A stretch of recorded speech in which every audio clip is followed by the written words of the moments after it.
What's more important, perfecting your form or feeling the target muscle when you do strength training? Watch this.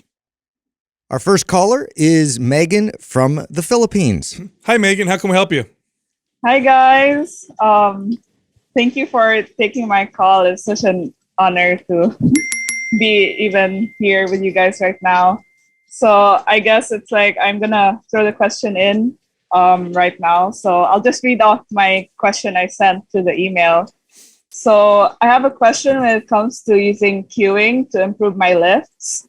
So when it comes to the compound lifts, is it better to have external or internal cueing in mind? So I recently watched a video from Jeff Nippard talking about that, and he generally stated that when it comes to compound movements, external cueing is more useful, while in smaller isometric movements like curls, internal cueing is more useful. So my basic understanding of internal cueing is like looking at your body's movements and mechanics. Sal, I think you talked about it before, where you focus better on the action of the muscle. And then while internal cueing is trying to actively flex that certain muscle of the exercise while performing it. So like if you're doing a bicep curl, you're like really like squeezing your biceps, something like that. So I really want to increase my strength in these lifts. So what are your guys' thoughts on this? And does it actually really matter as much? Yeah. So Megan, I'm going to maybe rephrase your question a little bit just to get a little clarity. So in essence, what you're saying is on one method would be to perfect the form and the other method would be to feel the actual target muscle. Is that kind of what you're asking?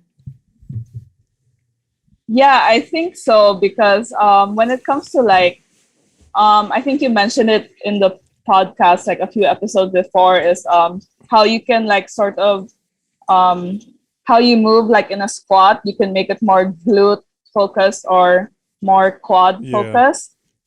Okay, so I understand now. So this is a good example. Great example of how YouTube guys like to overcomplicate. Yeah, this is, people in our space really make things more complicated. Why focus on these things? I think than they need to be. So and there is this is like a false choice, and what I mean by that is you don't have to choose one or the other. They're both very valuable. They both have lots of value. So my answer is going to be both. I think both are very important. On the one hand, if you're trying to feel a specific muscle that you may be wanting to develop, especially if you feel like it doesn't connect very well to certain exercises, you probably want to focus on feeling that particular muscle. And on the other hand, perfecting your biomechanics and technique are going to make an exercise more effective because you're going to have more efficient, safe biomechanics. They're both very important. And what I'll say to you, Megan, is be very careful with the fitness personalities on social media and in YouTube and just new media in general, because what they tend to do is they tend to overcomplicate things when they're trying to make a point or they're trying to create. They throw a lot of absolutes out there. Yeah. Like this is the way you have to do it always. Yeah. And that's really what's happening here. They're both important. They're both very valuable. You can definitely have ice cream and cake here. So you don't have to pick one or the other.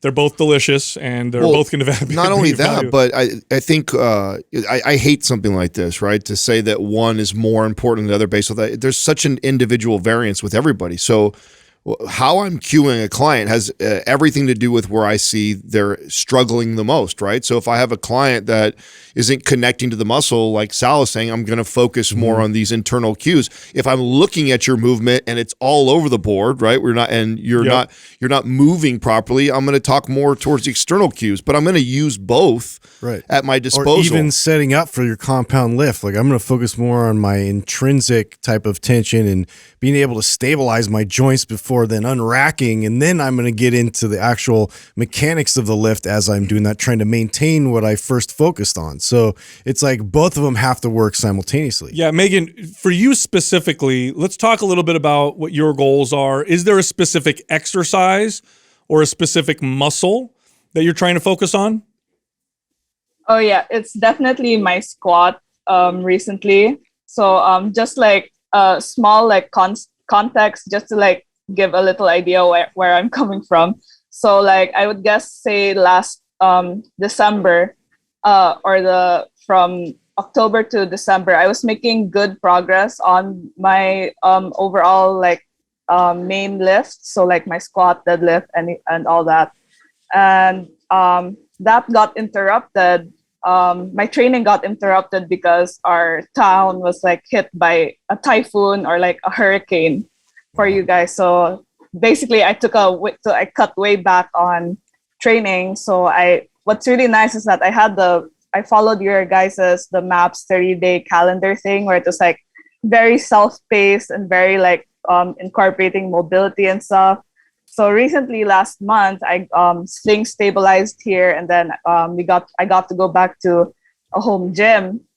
So the gym I was going to before that was like a home gym with like just not even the Olympic barbell, just like the basic, really thin kind of barbell. So it was like a shock for my body and like a reset to my mind that I started going back to the Olympic barbell in the gym, like the commercial gym, and I was like. So I had to like recalibrate like what exactly my weights are, my so and so like my training weights are on my compound lifts.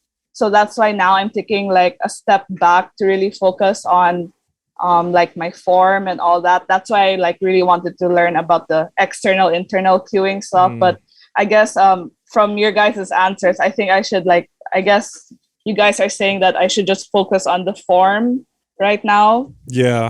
Yeah. I mean, I think that's generally probably a good idea is to perfect your form. But if you run into a situation where, you're doing your squats, for example, and you're not developing the parts of your body that you really want to focus on, then, focusing on the muscles themselves can definitely help. But I will say this, Megan, when I'm training somebody from beginner to intermediate, unless I'm correcting an imbalance, I almost always focus more on form. And as they get stronger, then we can move more towards feeling particular muscles. But if I take a beginner and have them do a squat, I'm not saying, hey, let's feel it in your glutes or your quads. I'm like, let's get your form really good. Let's get you really connected and really stable. And then as we continue, then we'll start to notice things and they'll say, oh, my quads are developing more than my glutes, or I don't feel this in my hamstrings.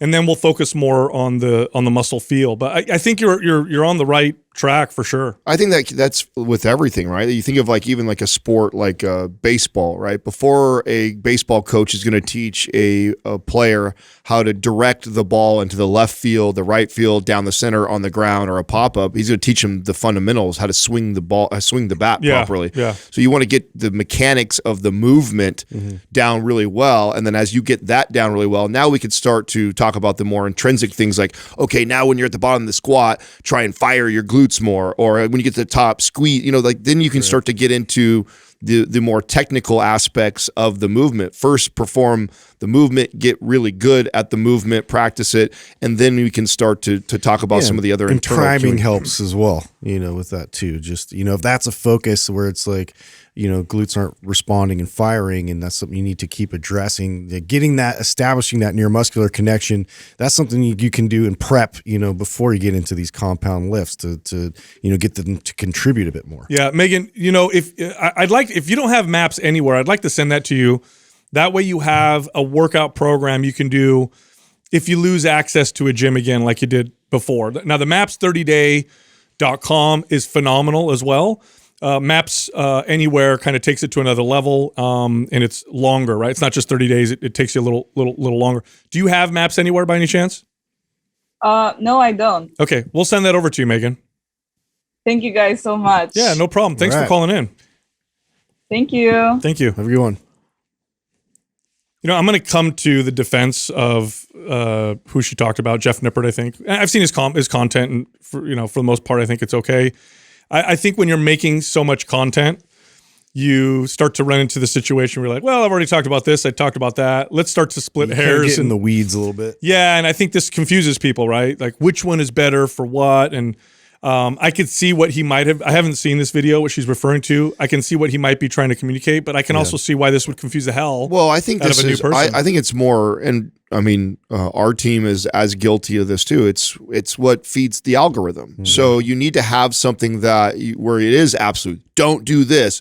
This is better than that. Like those type of headlines will grab people. So yes, in his defense, I know what he's doing, right? But this is, I think, as the consumer, and I think that's the biggest point to make to people that are listening right now, is that's where you got to be careful with, including ours, okay, including our YouTube content, is that, you know, you have to take it a little bit with a grain of salt, because of the creators. Obviously, it's in their best interest to get the most amount of views that they can get, and so they title it in a way that is going to draw the most attention, not necessarily the best way to teach. Yeah. So it's kind of it's something that we ran into at the beginning of the podcast, at the beginning of creating content for YouTube. Was, you know, we came from a perspective of just teaching and educating like we did as coaches for so long, but unfortunately, we've had to find this way to, okay, you know, title it in ways that are compelling. I mean, this is how our single topic episodes are. This is how we do fitness tips. Like, we've had to do this. Otherwise, people won't click. People won't pay attention. So you have to do these kind of attention grabbers.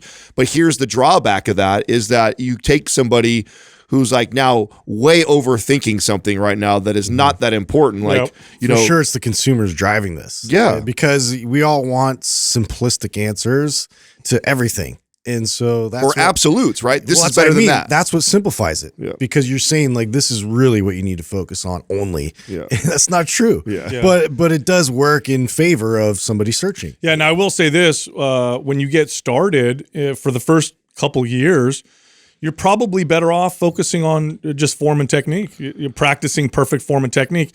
As you start to develop and as muscles get stronger and you start to get more muscle, then you really focusing on muscle contraction and where I'm feeling the exercise starts to become more valuable. But it's almost, unless you're doing correctional exercise, you know, there's definitely value there. But for the most part, just, you know, perfect form and technique and practicing that in the beginning is probably a better. Well, you want to establish that first, so that way, you know, that's what your body knows how to navigate and respond, and it becomes sort of in your subconscious. So, I mean, it does benefit you to put that kind of work in first, and then you build upon that. I think that's how you do anything when it comes to movement and sports like that. I mean, you would never teach it's a skill. You would never teach a basketball player how to do a between the legs, behind the back pass with a spin, windmill dunk, before you taught them how to dribble with their left, dribble with their right, or a pitcher here feel where the stitching on the ball is and the direction of it. What, you know, first learn how to throw a baseball. Yeah, he's not going to throw a curveball before he throws a standard fast pitch. Right. So I just think that's the same concept, is that,